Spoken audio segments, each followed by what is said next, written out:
Get lit. Get lit. Get lit. Everybody get lit right now. Get lit. Thank you at home Get for lit. joining me. Of course, your man Diamond K in here. On Fire TV, Radio on Fire, The Diamond K Show. So much to get into. Wow, the summer is, it's unofficially over. Attended the White on the Water party over the weekend, Terry T Productions and the whole crew. Right on the water, baby, your boy big status, we here. Great look, dog. Not here, listen up.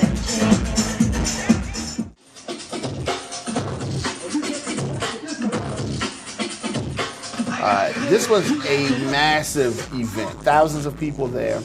And for those that don't know, all that goes into putting on one of these type of events, it is not an easy task. And so, of course, nothing is without hiccups and all of that. But you had thousands of people in attendance. The lady that sings the Jerusalem song that people do the dance to, she was there. And she gave a nice performance. She was a little bit late, but it's all right. This happens. Like I said, stuff happens. Is Baltimore a winner? Is South Africa a winner? Sheila Dixon was in the house. Sheila Dixon making the rounds around to the big parties. What does that mean? I predict a mayoral run for the former mayor of Baltimore, Sheila Dixon. That's my prediction, and I've said that for quite some time. But like I said, it was a great event. They celebrated 50 years of hip hop, gave some awards to some legendary Baltimore rappers. It was really nice to see. We're honoring you. We have a surprise award for you. The mayor gives the key to the city, but we give the key to the streets. And Terry T owns the streets. Let me read this. And of course, thousands of people. No fighting, nothing like that. I mean, this is Baltimore, and sometimes we get a bad rap, but this was one of those times where folks came out, they danced. It was at the Baltimore Peninsula. Some of you have not been there before. This is a Port Covington area in Baltimore. It's right near the Under Armour campus. It's very nice. So definitely shout out to Terry T Productions and the whole team for putting on another awesome event. So we're talking about the weekend, and sadly, 3 were killed in a racially motivated shooting at a Florida store. So a white man wearing a mask and firing a weapon that had a swastika, on it, gunned down 3 black Americans, sadly, in this racist attack in Jacksonville, Florida, Saturday. Now, the shooter, he had all kind of racist posts and writings and all that kind of stuff. He eventually killed himself. This coward enacted this shooting Saturday afternoon at a Dollar General store in Newtown. Now, this is a predominantly black neighborhood in Jacksonville, Florida. The store is near Edward Waters University, which is an HBCU, small HBCU, about 1,000 students.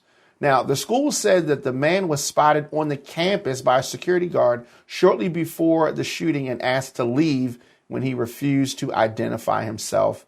He was seen putting on his bulletproof vest and mask before he drove away. Now, Jacksonville Sheriff T.K. Waters said on Sunday that it does not appear that he intended to attack the school. Not sure how they came to that conclusion. Why was he at the school? He was not a student of the school. But nonetheless, Ryan Palmeter, 21 years old. He lived in the neighborhood that is close by, Clay County was the area with his parents. The sheriff said that Paul Meter had been involved in a 2016 domestic violence incident that did not lead to any arrest, and he was involuntarily committed for a 72-hour mental health examination the following year. Now, this is one of those things that does not show up in the background check for a gun. He used two guns, actually, a Glock handgun and an AR-15. Of course, mass shooting, AR-15 cannot be far away. Waters said that they were all purchased legally this year. So, the timing of this cannot be more disturbing. The timing, obviously, this is the weekend that precedes the 60-year commemoration, the 60-year continuation of the March on Washington. So, sadly, as that was going down, the March on Washington, the 60-year commemoration, this coward Ryan Paul Meter was killing 3 black victims at the Dollar General. Now, another hate crime, and it is maddening. It is maddening, and so you cannot help but draw the correlation between this and the murder, the mass murder at the Tops supermarket in Buffalo last year. But the victims were Angela Michelle Carr, 52 years old, Anolt Joseph, they called him AJ, and he was 19, and Gerald Deshawn Gallion, 29 years old. Others were shot at both in and outside of the King Road Dollar General store.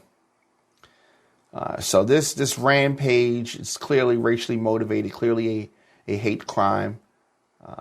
He had a manifesto targeting black victims, hated black people for whatever reason.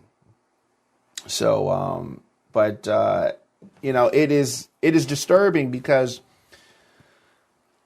he had this manifesto and he declared that he wanted to kill black people. He also referenced that it was the anniversary of the mass shooting at Jacksonville Landing during a Madden NFL video game tournament. Now, when you hear about this situation, and you're going to hear Governor DeSantis, who's running for president, talk about there's no racism, there's no, when I hear folks on the right deny the obvious, it is maddening. Racially motivated killing in Jacksonville in a Dollar General. No one else was injured in this attack. It happened shortly after 1 p.m. on Saturday. His manifesto is the diary of a madman and a coward. So you're going to hear folks on the right say, oh, mental health is so important, blah, blah, blah, blah, blah. Okay. And he didn't have a criminal record. There were no red flags with this individual. But what we do have are red flags from our politicians and the right-wing media making excuses for this type of behavior, and then start talking like we're crazy and we can't see that racism is still alive. And when you have people with this type of hatred, this type of ideology, and you mix that hate with guns, there's a problem. And so while there may not have been any red flags with this individual, collectively, there are red flags all across this country. The man was a coward, did not want to bring the smoke to the university when he came in contact with the security. If you want to shoot, why don't you shoot at people that have guns also? Well, why shoot at unarmed people?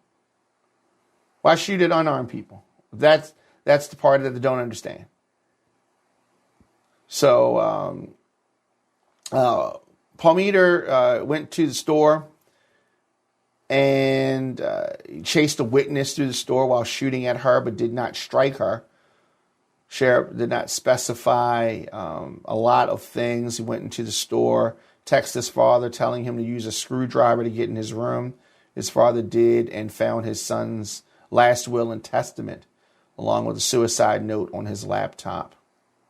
11 minutes after this tragic ordeal began, the police were arriving, entered the store at 1:19, began searching for the shooter.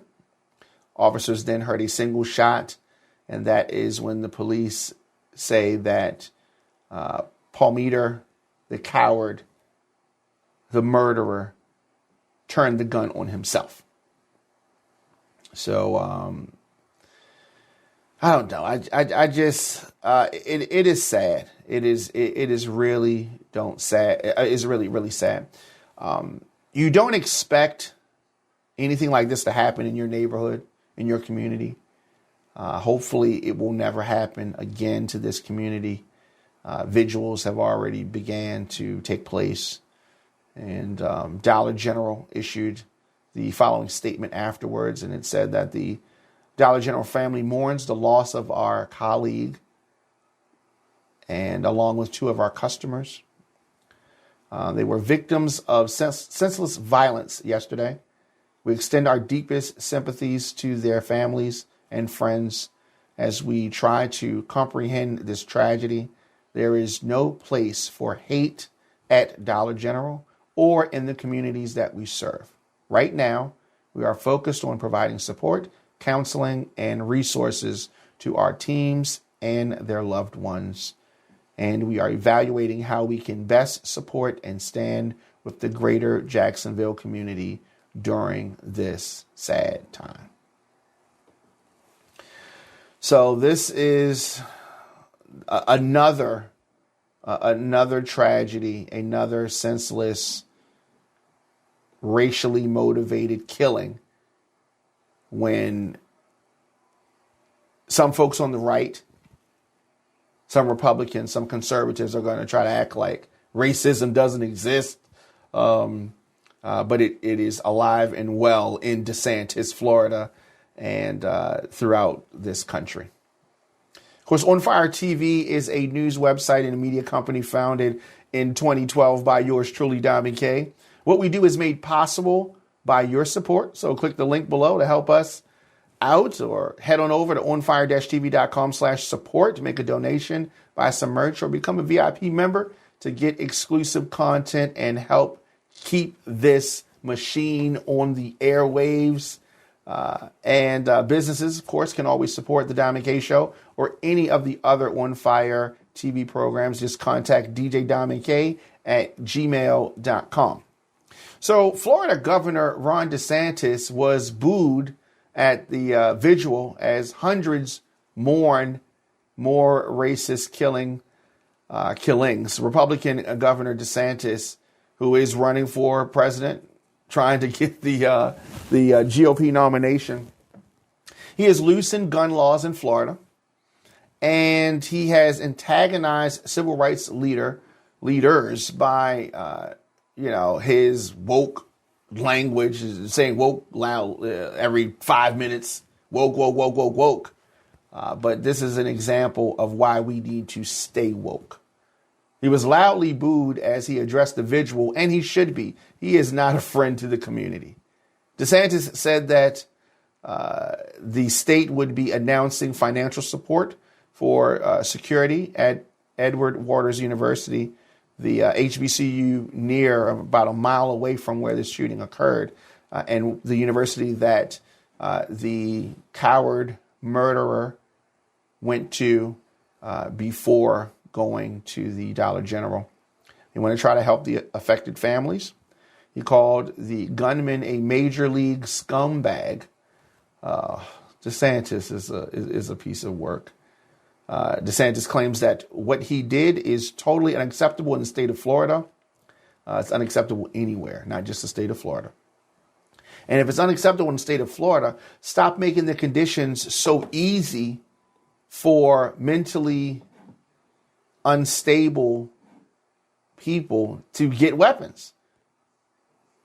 Right? So DeSantis canceled a day of his presidential campaign appearances to deal with the crisis at home. So-called dealing with the crisis.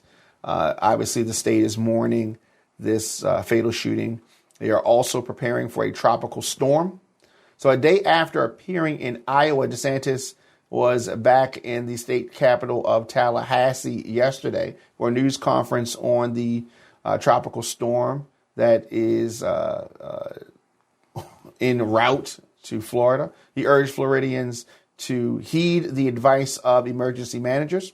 He also offered condolences and condemned the killing of the 3 black people by the white man who left a suicide note, a will, and writings with racist material. Where is the source? How did he get like this? You probably need to check with his family. Later on yesterday, DeSantis went to that vigil that we talked about outside of the Jacksonville store where this shooting occurred, and he was met with boos because he is a complete and utter he's just completely desensitized. He's completely tone deaf talking about Governor DeSantis. And he's clearly not ready for prime time. You saw him on the debate stage, and we've talked about it. And anytime you see him, he's not good. He's not good at retail politics. So it is, I don't see how he gets the nomination. I don't understand why he thought that it was a good idea to run for president. The Jacksonville shooter, he killed a devoted dad, a beloved mom, and a teen, helping to support his family. This coward, this disgusting individual, this 21-year-old, all 3 of these black Americans slain over the weekend by a gunman with swastikas painted on his rifle. I don't know why this kind of stuff continues to happen. But something needs to be done. Something needs to be done. With school here in Maryland starting again, obviously there's so many concerns and excitement this time of year is good, but more than 900,000 Maryland students return to school today for a new academic year, including Baltimore City. The mayor kicked off a challenge to students. So Baltimore City, Baltimore, Anne Arundel, Harford County, teachers all welcome students and off to a great start. Mayor Scott kicked off the first day of school with a challenge, and he encouraged students to get to school on time every day. He's holding the first ever Mayor's Attendance Challenge, and they're trying to boost attendance and lower that chronic absenteeism that comes up.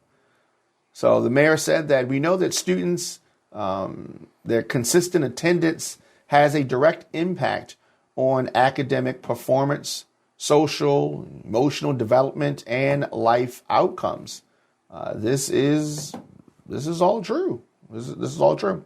The mayor said that his hope is that this will not only be a reminder to students and their families, but also garner some fun and competition, because everyone knows that he likes competition. So every quarter, the mayor is going to hand deliver a trophy and certificate to the school with the most growth in attendance. At the end of the school year, he's going to hold a special celebration for the winning school and the school that has the most growth in attendance throughout the year. So this is that's interesting, and I think that it is encouraging. The first day is so important. It sets the standard, it sets expectations, and everyone gets a fresh start together. And so almost 112,000 students were set to return to schools in Baltimore City. This was also the first day for Anne Arundel County's new bus status notification system, which will provide updates on delays and route cancellations for specific bus routes. And so Harford County Schools Superintendent joined administrators to visit Forest Hill Elementary School, where a big celebration welcomed students back. And the Anne Arundel County Superintendent stopped by Germantown Elementary School in Annapolis to greet students on their first day. And so just a lot of, good energy. And so I guess I'm excited. I'm excited for the prospect of the new year and all that comes with it, the good, the bad, and and the ugly.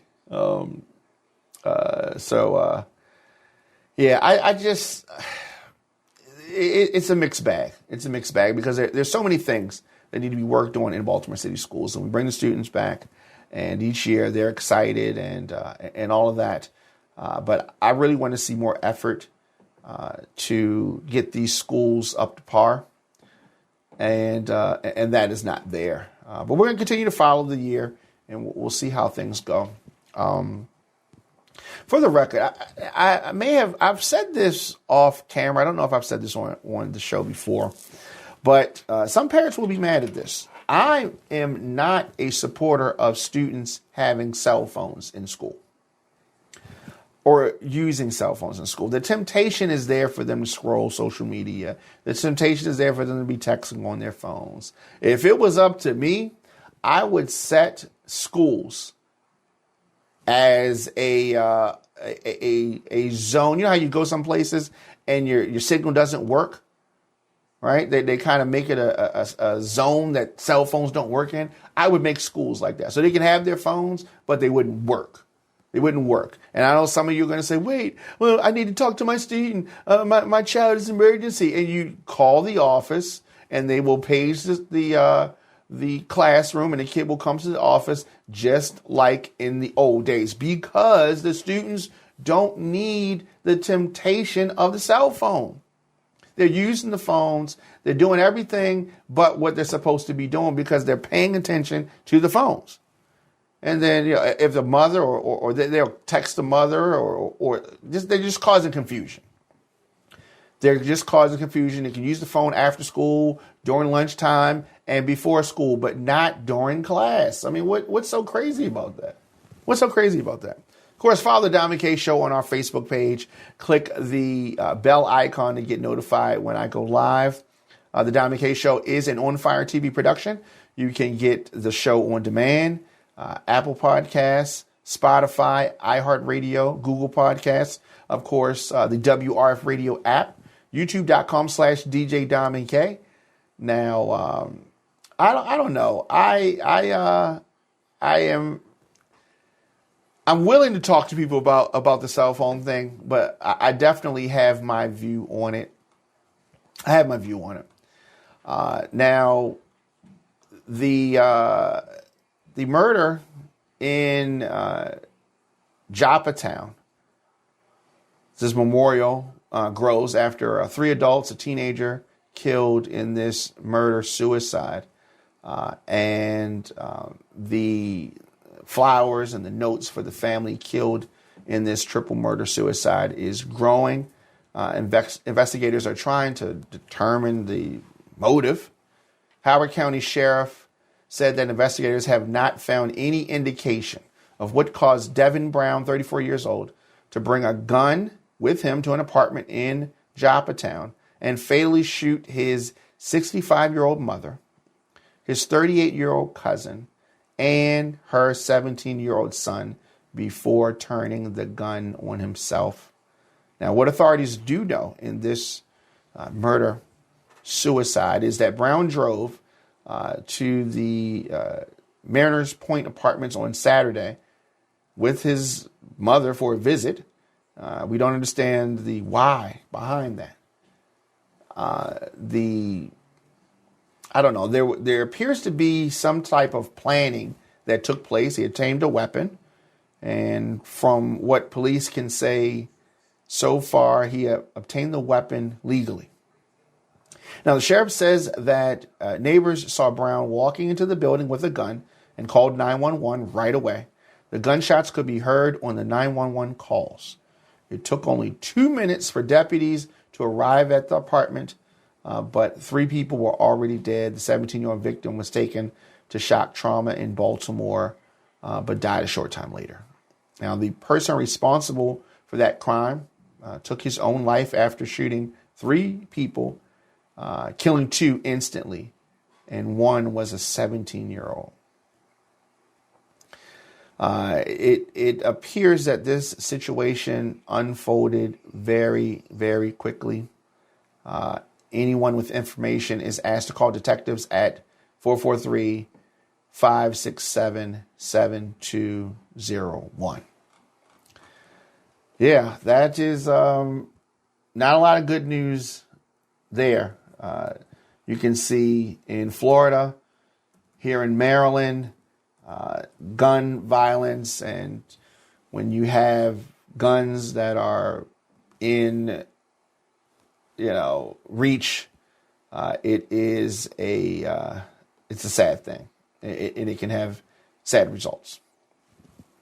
Lastly, the judge sets March the 4th, 2024 as Trump's trial date in the election interference case. The federal judge that's overseeing this case against former President Trump, the one where, because there's a lot. So we're talking specifically about the one where he interfered with the 2020 presidential election. That date is set for March the 4th, 2024. Trump argued that he needed a 2-year delay. That is not happening. Judge Tanya Chutkan said she spoke briefly with a judge in New York who had been set to oversee a separate hush money case against Trump later in March of 2024. So Alvin Bragg had previously said that he would be flexible on that case as long as the judges agreed, and it appears that they do. The trial in Washington, D.C. at a courthouse only steps away, ironically, from the U.S. Capitol, where rioters ran amok at the behest of former President Trump on January the 6th, 2021. Now, it does fall deep into the election season, just before Super Tuesday, actually. And it is a lot of, it adds to the hectic legal schedule for Trump. Now, he only has himself to blame for this. He also faces charges in New York, Florida, and Fulton County, Georgia. Trump has pleaded not guilty to the charges that include conspiracy to defraud the U.S., conspiracy to obstruct Congress, and conspiracy against rights for allegedly trying to disenfranchise millions of Americans and attempting to overturn the 2020 election and disrupt the peaceful transfer of power. Yes, he has no one to blame but himself. Now, much of the material that the prosecution has turned over was things that the defense already had, much of it. But they've turned over 12.8 million pages of discovery. Now, we don't read all these pages anymore. They can do keyword searches, and they've been notified of what the important things are. Special counsel has created and shared a nearly 300-page, version of the 4-count indictment, pointing out that the evidence for each allegation is in the charging document. Much of the material, they said, are duplicate pages or pages that Trump's legal team had already seen coming from his PAC, the National Archives, the Secret Service, the work of the House Select Committee that investigated the January 6 riots. So they're going to get some time, but they're not going to get 2 years. Many of the potential 250 witnesses in the case worked closely with Trump. Trump, spent months trying without success to prevent some of his attorneys, top aides, and even Mike Pence from providing grand jury testimony. He tried a lot. So the attorney for Trump says that the trial date is inconsistent with Trump's right to due process, and the judge said that she would note that objection for the record. Whatever. It's not.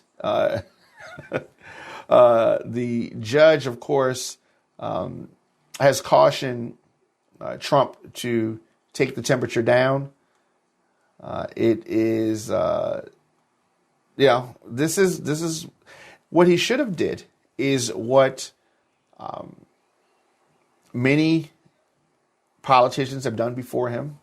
When a race does not go your way, you can be upset, but you have to accept the results. And Republicans are going to say, Hillary didn't accept the results. Hillary accepted the results. Hillary conceded.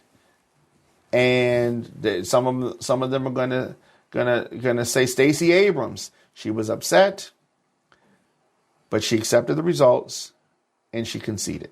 Trump has not done that. Still yet, he has not done that. And so Trump has called special counsel Jack Smith deranged. He accused Biden's White House of being fascist thugs. Not true. Smith attended the hearing in Washington Monday morning, but did not make any comments inside or outside of the courtroom. Lets his work speak for itself.